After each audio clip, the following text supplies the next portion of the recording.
ও দুনিয়ার মানুষেরা শোনো, তোমাদের সবাইকে সৃষ্টি করেছি এক পুরুষ এক নারী থেকে। আওয়াজ করে বলতে হবে পুরুষটার নাম কি? এবার আওয়াজ করে বলুন নারীটার নাম কি? মিন যাকারিন ওয়া উনসা, এক নারী এক পুরুষ থেকে তৈরি করেছি, যাতে যাতে দলে দলে তোমাদেরকে বিভক্ত করেছি, যাতে একে অপরের সাথে পরিচিত হতে পারো। So may you interact each other. শুধু আমরা এক উম্মাই না, আমরা এসেছি এক উৎস থেকে। কয় উৎস? ফ্রম অ্যাডাম এন্ড ইভ, আদম এবং হাওয়া, উনার সন্তান আমরা। তার ছেলে মেয়ে থেকে, তার ছেলে মেয়ে থেকে, তার ছেলে মেয়ে থেকে আমি। তার মানে রাস্তাঘাটে এদিকে সেদিকে যাকেই দেখি সে আমাদের এই বিরাট পরিবারের কেউ না কেউ। চিল্লায় বলেন ঠিক কিনা? এই যে যারা বসে আছে আমরা কোনো না কোনো ভাবে তো আত্মীয়, কি বলেন? কারণ আদি পিতাকে সবাই বলে না, আদি পিতাকে, আদি মাতাকে হাওয়া আলাইহিস সালাম। তার মানে আমরা উম্মাহ এক, আমাদের উৎস মানে এক অরিজিন থেকে আমরা এসেছি।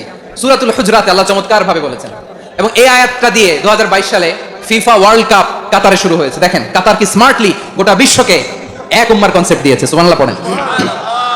সূরাতুল হুজরাত আল্লাহ বলেন, ইয়া আইয়ুহান নাসু ইন্না খলাকনাকুম মিন যাকারিন ওয়া উনসা وجعلناكم شعوبا وقبائل لتعارفوا إن أكرمكم عند الله أتقاكم إن الله عليم خبير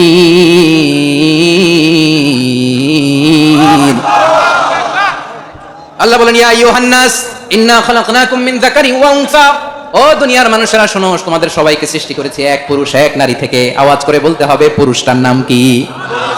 এবার আওয়াজ করে বলুন নারীটার নাম কি? মিন যাকারিন ওয়া উনসা, এক নারী এক পুরুষ থেকে তৈরি করেছি, যাতে যাতে দলে দলে তোমাদেরকে বিভক্ত করেছি, যাতে একে অপরের সাথে পরিচিত হতে পারো। So may you interact each other. বিভিন্ন দেশে বিভিন্ন দলে তোমাদেরকে বিভক্ত করেছি যাতে ইন্টারঅ্যাকশন হতে পারে, তাআরুফ হতে পারে। লিতাআরফু, যাতে তাআরুফ হয়, পারস্পরিক পরিচিতি হয়। তাহলে আমাদের অরিজিন এক। এই আয়াতটা যে কত powerful! This verse addresses the entire human being. অনেক আয়াতে আল্লাহ বলে ইয়া আইয়ুহাল্লাযিনা আমানু, ওহে মুমিনরা। অনেক আয়াতে আল্লাহ বলে ওহে মুসল্লিরা, ওহে মুমিনরা, ওহে বিশ্বাসীরা। কিন্তু এখানে আল্লাহ মুমিন মুসল্লি আস্তিক নাস্তিক ভেদে সবাইকে একসাথে অ্যাড্রেস করেছেন। আল্লাহ বলেছেন ইয়া আইয়ুহান নাস, ওহে মানব সকল। হি addresses the entire human being regardless the colours, the races, the languages, the এথনিসিটিস, and reminded us we all from one origin. চিল্লায় বলেন আল্লাহু আকবার। আল্লাহ বলেন তোমাদের সবাইকে বানিয়েছি এক পিতা আদম, এক মাতা হাওয়া থেকে, দলে দলে গ্রামে গ্রামে ছড়িয়ে দিয়েছি যাতে করে তোমরা পরিচিত হতে পারো। আমি আল্লাহর কাছে তোমাদের কোনো ধরনের আলাদা মর্যাদার কোনো স্ট্যান্ডার্ড নাই, একটা ছাড়া। ইন্না আকরামাকুম ইনদাল্লাহি আতকাকুম, আমার কাছে তার মর্যাদা সব চাইতে বেশি যার হৃদয়ে তাকওয়া থাকবে বেশি। আল্লাহর কাছে ধনী গরিবের পার্থক্য নাই, লম্বা খাটোতে পার্থক্য নাই, আরব অনারবে পার্থক্য নাই। এই আয়াত নাজিল করে আল্লাহ তাআলা বিভেদের দেয়াল বা প্রাচীরকে ভেঙে গুড়িয়ে দিয়েছেন। সবাই সমান, আমরা সবাই সমান, কোনো পার্থক্য নাই। তাহলে আমরা এক উম্মাহ। আওয়াজ করে বলতে হবে আমরা কি? আমরা কয় উৎস থেকে এসেছি? এক উৎস। এবার আল্লাহ বললেন শুধু চাই না, বিশ্বনবী আমাদের শিখিয়ে দিলেন শুধু এক উম্মাহ না, শুধু এক উৎস না, তোমরা এক দেহ এক প্রাণ। আল্লাহু আকবার। এক দেহ এক প্রাণ বানানোর কথা না, বিশ্বনবীর কথা। বিশ্বনবী বলেন মাসালুল মুমিনিনা ফি তাওয়াদ্দিহিম ওয়া তাআতুফিহিম ওয়া তারাহুমিহিম মাসালুল জাসাদ, মুমিনের ভালোবাসা, সম্প্রীতি, ঔদার্যতা, এর দৃষ্টান্ত কি? লাইক ওয়ান সিঙ্গেল বডি, একটা দেহের মতো সবাই।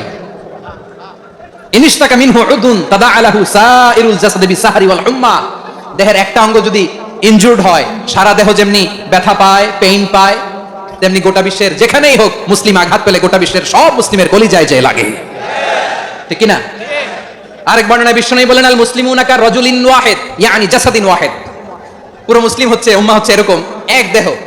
ইনিশতাকা আইনু ইশতাকা কুল্লু, চোখে ব্যথা লাগলে যেমনি সারাটা দেহ ব্যথা অনুভব করে।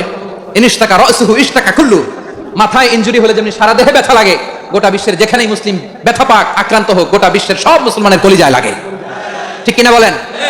আচ্ছা, আপনার চোখে ব্যথা, কোথায় ব্যথা? আপনার চোখে যেহেতু ব্যথা, সারা দেহে তো খুব আরাম লাগে, তাই না? আপনার প্রচন্ড মাথা ব্যথা মাঝে মাঝে হয় না আমার ভাইরা? মাথা ব্যথা হয় না আপনাদের? প্রচন্ড মাথা ব্যথা, তো সারা দেহটা তো খুব আরামে আছে না?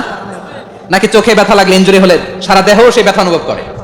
মাথায় ব্যথা হলে সারা দেহ সেই ব্যথা অনুভব করে কি করে না? ঠিক অনুরূপ ভাবে কাশ্মীরে আমার মুসলিম ভাইরা আক্রান্ত হলে আমাদের হৃদয়ে রক্তক্ষরণ হয় কি হয় না? ফিলিস্তিনে আমার ভাইদের উপর যখন বম্বিং হয় আমাদের চোখ বেয়ে দাঁড় দাঁড় করে পানি ঝরে কি ঝরে না? আমার রোহিঙ্গা মুসলিম ভাইরা যখন কাঁদে তাদের সাথে আমরাও কাঁদি কিনা? কেন কাঁদি? কারণ এক দেহ। কথা বুঝে নাই? আওয়াজ করে বলেন এক দেহ। এই আপনাদের আওয়াজ, হ্যাঁ? ব্যাটারি ফিউজ হয়ে গেছে, পেকুয়ার পোলাপানদের গলায় আওয়াজ নাই।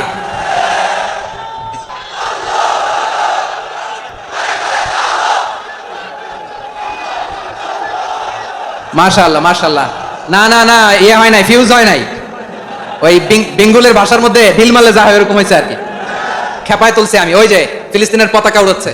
আমরা এই পেকুয়ার ময়দান থেকে ফিলিস্তিনের সাথে, আমার ভাইদের সাথে আমরা সংহতি প্রকাশ করছি। আমরা মুষ্টিবদ্ধ হাতকে উপরের দিকে করে আওয়াজ করে আমার সাথে সাথে পড়ুন, ফ্রি ফ্রি আল আকসা। একজন ভাই আমরা বাকি থাকবো না, হাত উঁচু করে প্যান্ডেলের সামনে পেছনে আকাশ বাতাস মুখরিত করে আওয়াজ করে পড়ুন, ফ্রি ফ্রি আল আকসা। আওয়াজ তুলে পড়ুন, free free Al Aqsa, free free Al Aqsa. Palestine will be free from the river to the sea. Palestine will be free. Free free Al Aqsa. আল্লাহ আমার আল আকসার ভাইদেরকে মুক্ত করুক। মক্কা মদিনায় যে যেমনি আমরা নামাজ পড়ি, ওই পবিত্র মসজিদের পাশে যেন আমরা নামাজ পড়তে পারি। আল্লাহ তৌফিক দাও। আওয়াজ তুলে, হৃদয় থেকে আওয়াজ তুলে পড়ুন আমিন। আমরা এক উম্মাহ, এক উৎস থেকে এসেছি। আমরা এক দেহ। আমরা কি? এক দেহ এক প্রাণ। আওয়াজ করে বলুন, এক দেহ এক প্রাণ।